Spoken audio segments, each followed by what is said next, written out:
Comment réussir sa prise de poste? Testament d'une redoublante par Anouchka Pirbet. Vous n'êtes plus cédéisable. Le verdict est tombé à l'approche de mon 39e anniversaire. Ce recruteur m'aura marqué uniquement pour cette phrase. Il vous reste quelques mois, ensuite vous ne serez plus cédéisable. Le reste de la conversation n'était pas aussi impactant, sans doute parce que je me demandais pourquoi j'avais la sensation d'avoir chopé un cancer.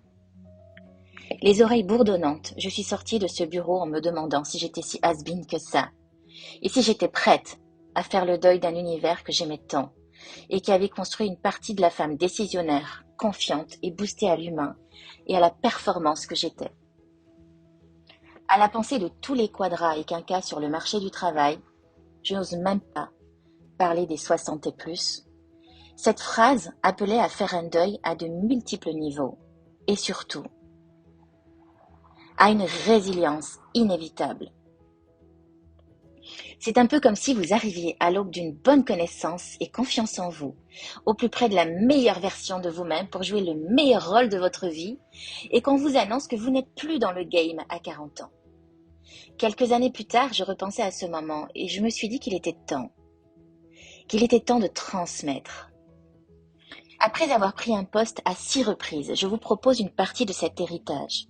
Bien sûr, il s'agit de ma perception ici et maintenant, ici de ma propre expérience enrichie des témoignages de mon entourage, et n'a en aucun cas la vocation d'être une vérité unique. Je serais d'ailleurs heureuse de l'enrichir avec les vôtres. Comment réussir sa prise de poste?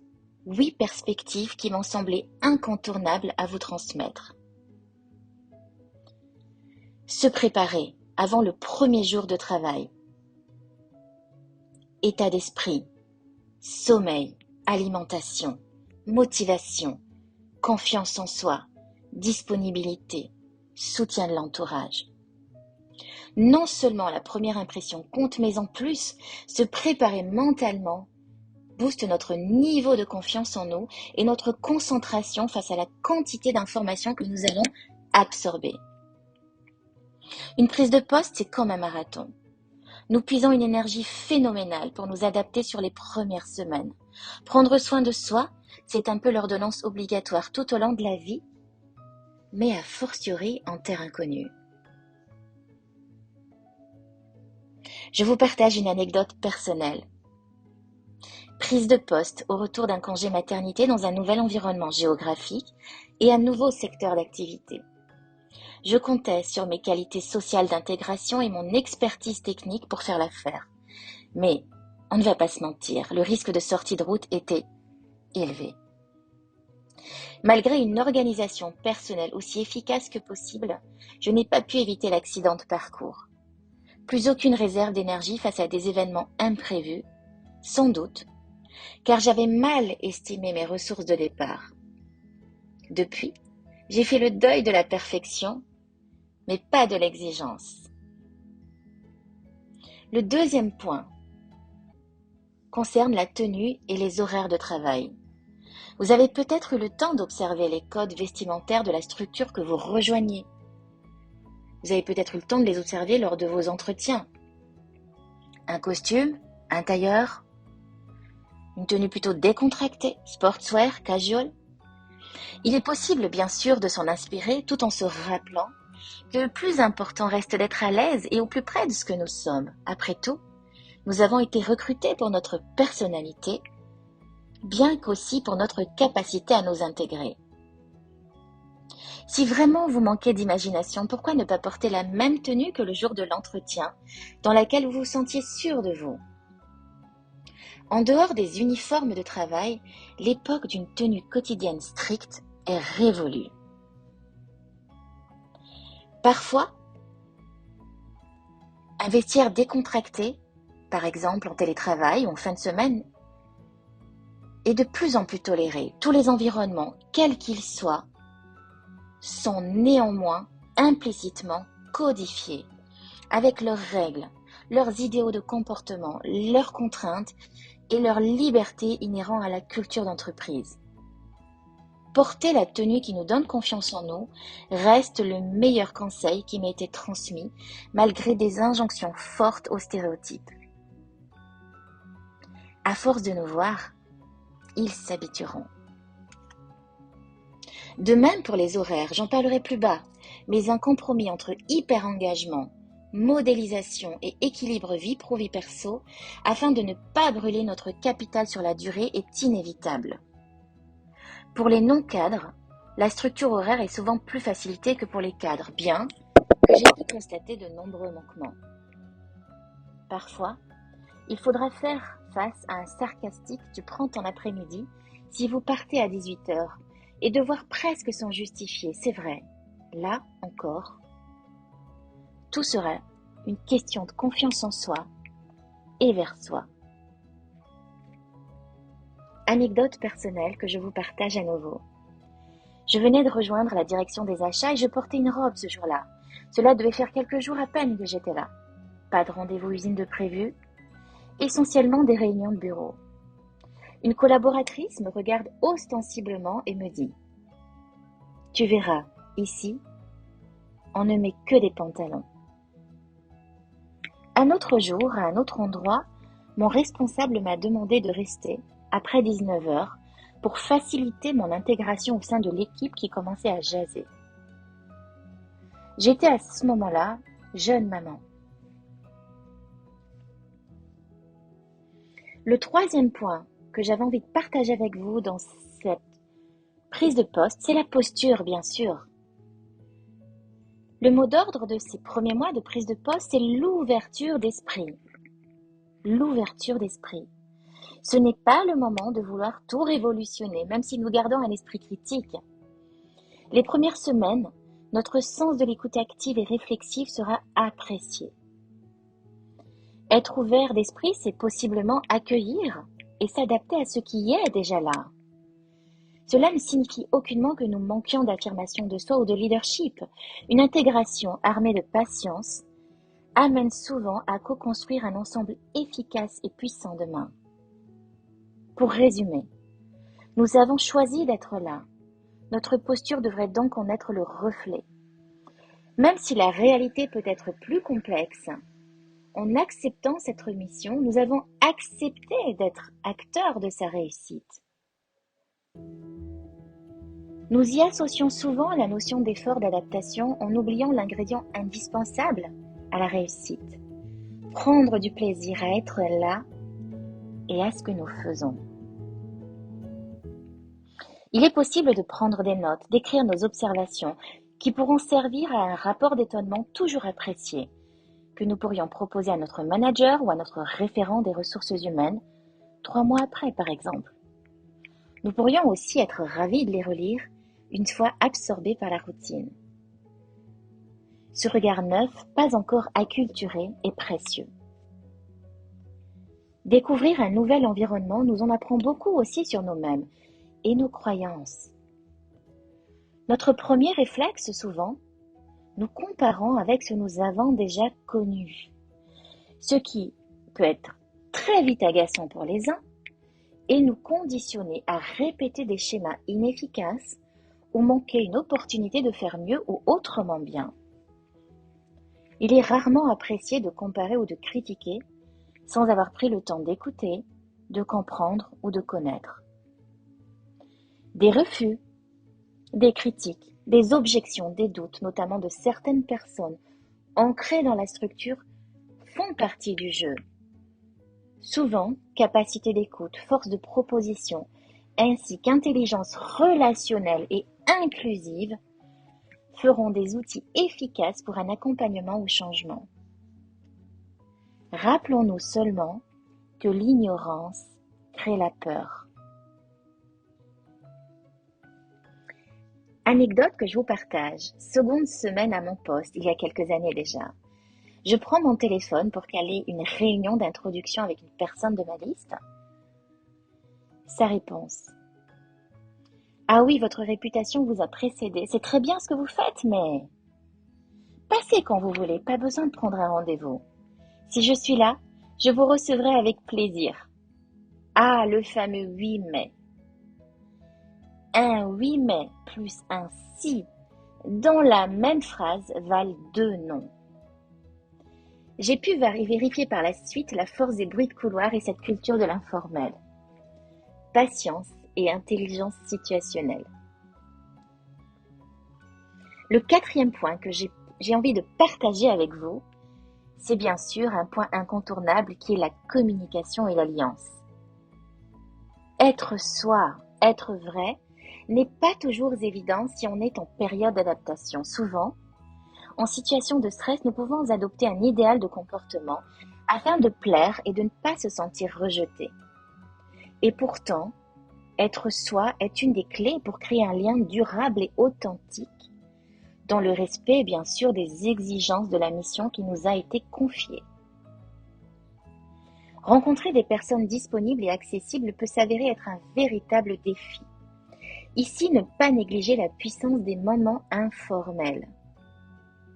Nous pouvons les aborder avec le maximum de questions ouvertes et constructives, sans en juger les réponses. Les gens qui débarquent et se croient supérieurs sont souvent peu appréciés. Il n'est pas trop tard, bien sûr, pour connaître les noms de l'organisation et identifier une potentielle matrice d'influence sur nos attendus de performance, sachant que chacun, quel que soit son poste ou sa mission, mérite respect et dignité. Aujourd'hui, nous parlons sans arrêt d'un rapport de force inversé avec une génération exigeante sur les conditions de travail, d'une génération tout de suite. Nous oublions qu'il s'agit d'une greffe à double sens pour ceux qui sont là depuis longtemps, confrontés à un univers devenu volatile et incertain. Et ceux qui arrivent. Gagner le respect et la confiance de nos partenaires de travail fait appel à un savoir-être à ne pas négliger, même si nous sommes un expert technique dans notre domaine. Gagner le respect et la confiance de nos partenaires de travail fait appel à un savoir-être, même si nous sommes un expert technique. Si nous sommes la énième personne qui arrive dans le service ou dans un contexte conflictuel, on peut comprendre la difficulté de certains à s'investir dans la relation. Ici, je recommanderais de ne pas en faire une affaire personnelle et d'adopter la juste énergie relationnelle suivant le contexte, bon sens, bienveillance, négociation, conversation cruciale, gestion de conflits, évitement, lâcher prise par exemple. On ne nous demande pas d'être aimés de tous, mais de garantir notre posture professionnelle. Notre communication non verbale va jouer tout autant que notre façon de nous exprimer. Bien sûr, selon notre personnalité plus ou moins introvertie, aller vers l'autre n'est pas toujours fluide. Pour autant, notre posture, quel que soit notre type de personnalité, peut inviter au lien ou fermer. Il est possible aujourd'hui de renforcer à travers des exercices simples nos compétences en matière de communication non violente ainsi que d'intelligence situationnelle et émotionnelle.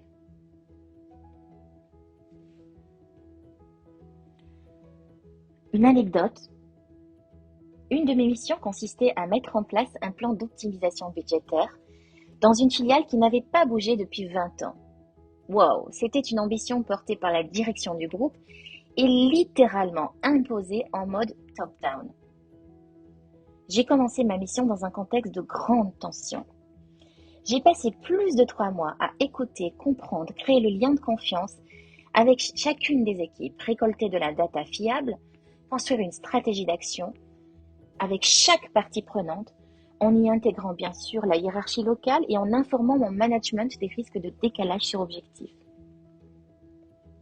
J'ai même commencé à apprendre la langue locale pour mieux comprendre leur culture. Ce délai ponctuel a permis de créer une base de relations saines. Chaque ligne budgétaire optimisée est devenue une victoire co-construite et partagée. Le 5e point que j'ai envie de vous transmettre pour mieux réussir votre prise de poste, c'est bien sûr d'intégrer la culture d'entreprise. Intégrer une structure, c'est aussi l'opportunité de connaître son histoire et celle de ses collaborateurs. Non seulement Cela peut faciliter notre intégration et renforcer notre sentiment d'appartenance masculin, mais aussi nous permettre d'atteindre nos objectifs en identifiant les personnes ressources. Une culture d'entreprise peut se révéler puissante et différenciante en matière d'attractivité et de fidélisation. C'est aussi l'étape qui permet de valider la promesse employeur au regard de l'image et des valeurs qui nous ont été décrites en entretien. L'employeur évalue aussi à ce moment-là notre capacité à nous intégrer et à devenir ambassadeur de sa marque. D'où l'importance de se renseigner avant de candidater sur ses valeurs et sa e-reputation. J'ai pu le partager plus haut, notre sensibilité à la culture d'entreprise va régner sur notre parcours d'intégration.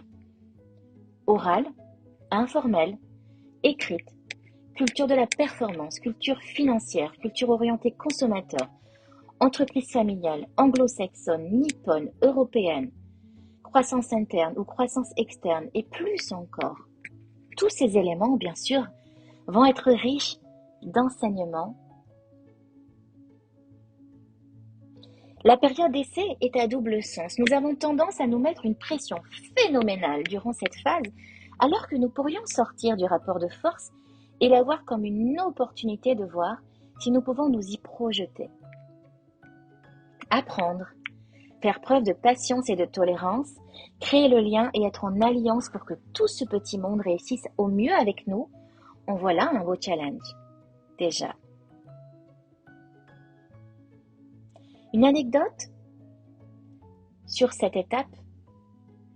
Étant une grande optimiste et convaincue que nous sommes des êtres évolutifs, j'ai toujours cru qu'il était possible de s'adapter et qu'il en allait de notre responsabilité.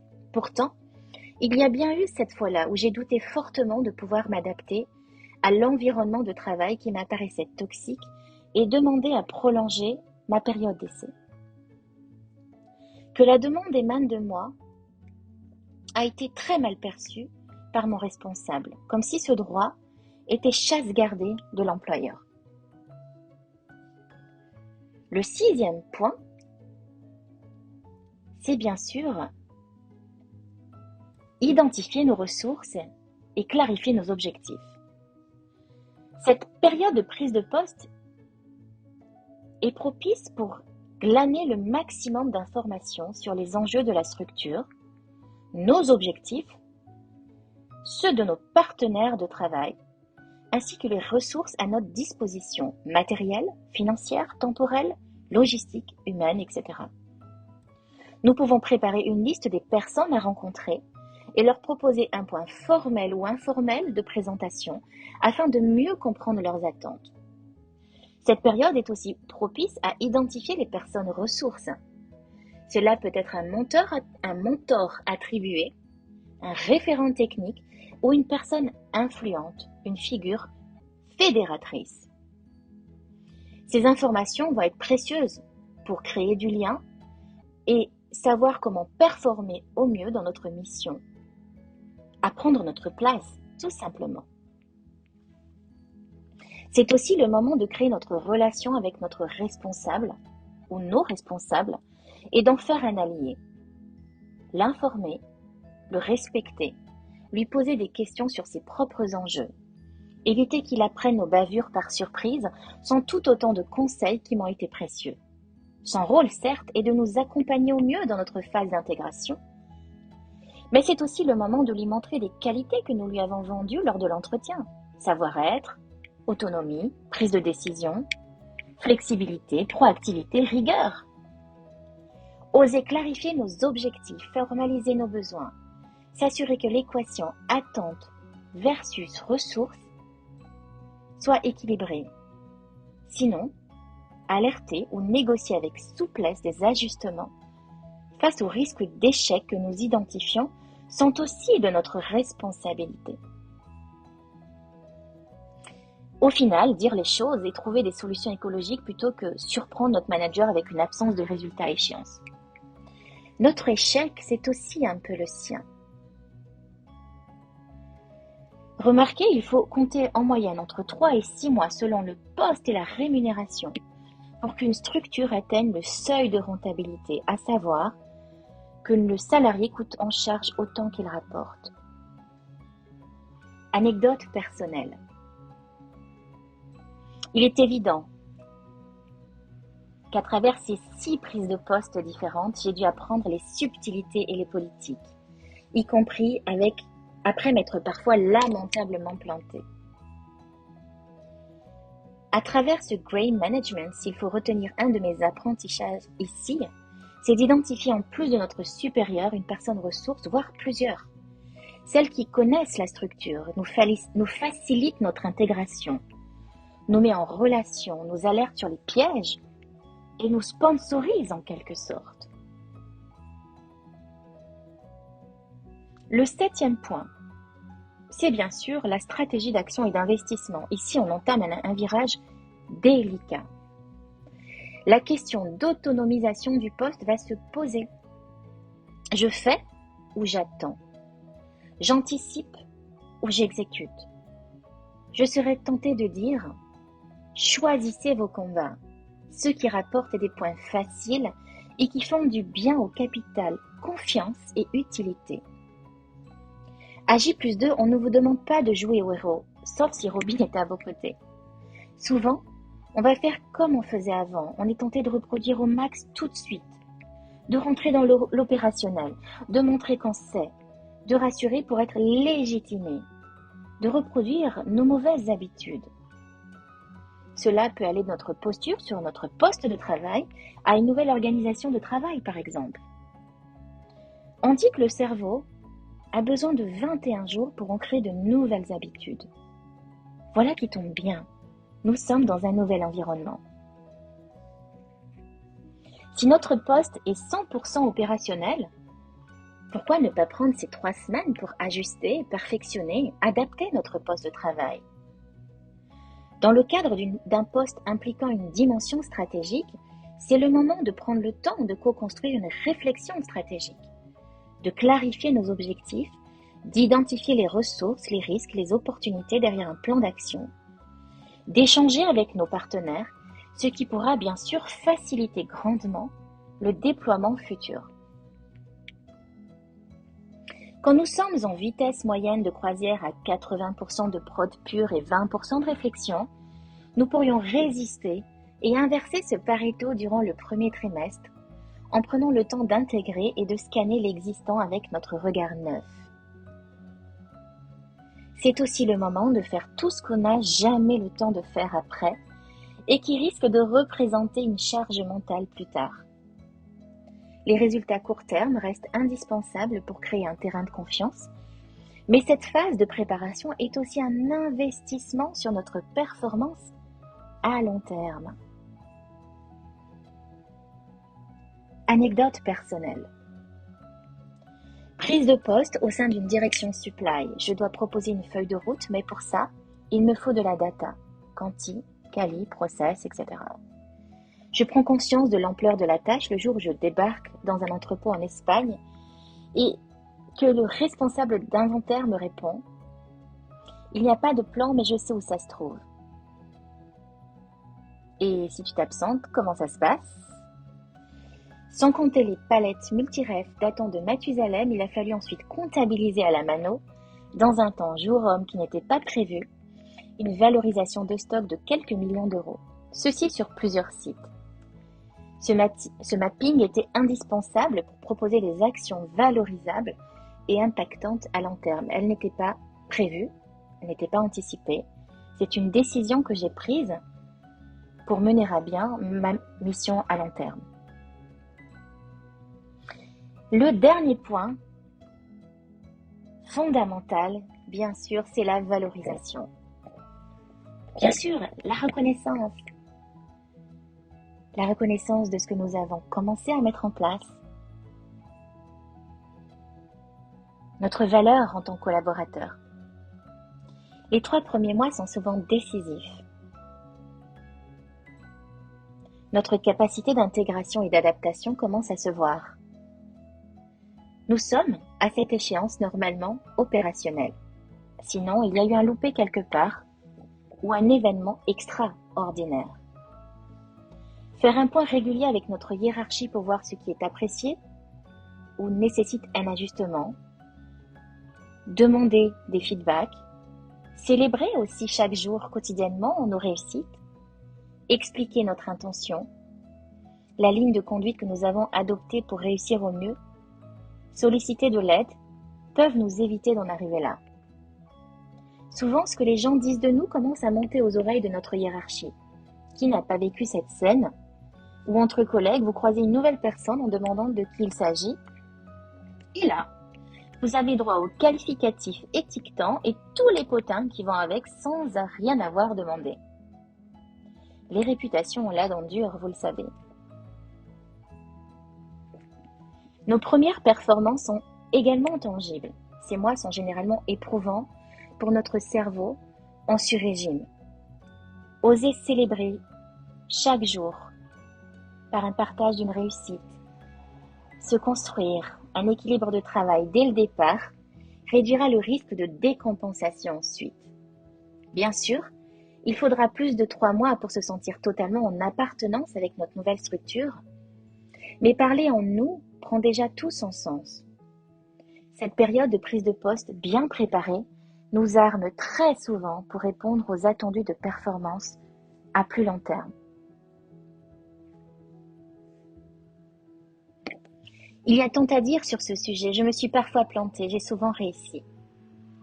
Dans tous les cas, j'ai appris.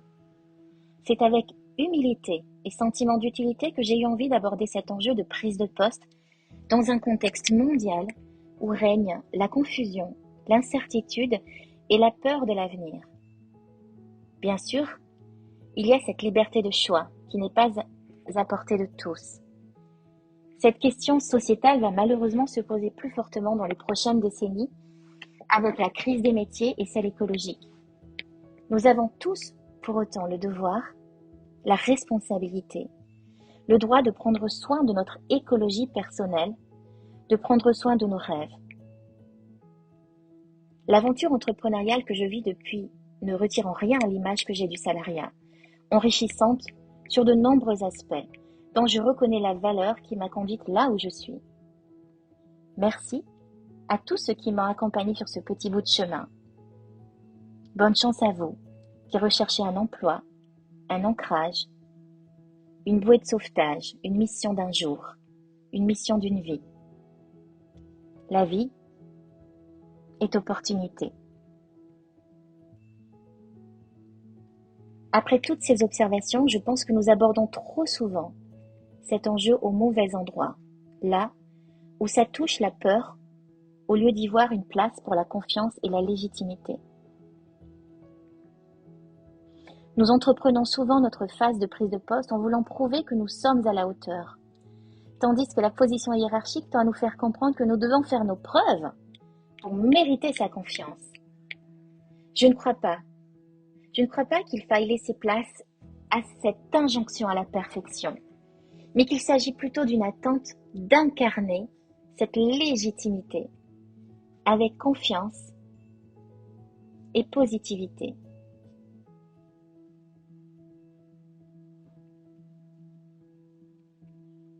Bonne chance à tous, merci d'avoir pris le temps de m'écouter.